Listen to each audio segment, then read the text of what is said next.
How much has changed between Thursday and Saturday here?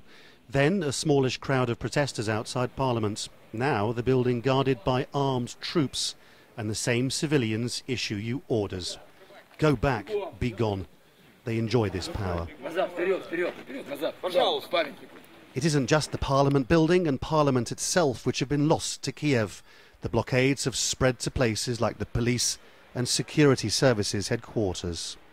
Overnight, the state TV channel was plunged into darkness. We saw military figures inside the perimeter. The airport and apparently airspace also controlled by people who want to keep Ukraine's influence out of here, even on civilian flights. These things don't look like a random series of coincidences. Political institutions, state television, airports, military installations, they're all what Moscow would call strategic objects, and controlling them is crucial if you want to control events. Could it actually be then that Moscow wants to use the Ukrainian revolution as an opportunity to try to regain Crimea? Of course, plenty of people here like all this. All these people in Sevastopol said they would love it if Moscow started handing out Russian passports, as they did in breakaway regions of Georgia.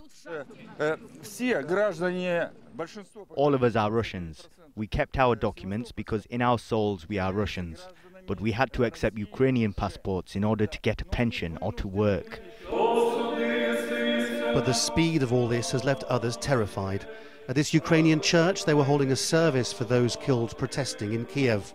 Now they see troop movements here, a lack of government control, and they're frightened. We wake up in the morning and don't know what will happen before the day ends. Every day brings surprises. We are very worried. And we found these Crimean Tatars, whose ancestors were deported from here by Stalin, defending their own TV channel with sticks. Putin gave these orders. It's impossible a head of state doesn't know he's intimidating another country. He warned us his troops are massing on the border, that they have tanks ready. They were just looking for a reason. Of course, the Russians would say it's ridiculous to say they're invading a place where they already have a military presence, and not at all strange to want to claim a place which has historically belonged to them. Laurence, Al Jazeera, Crimea.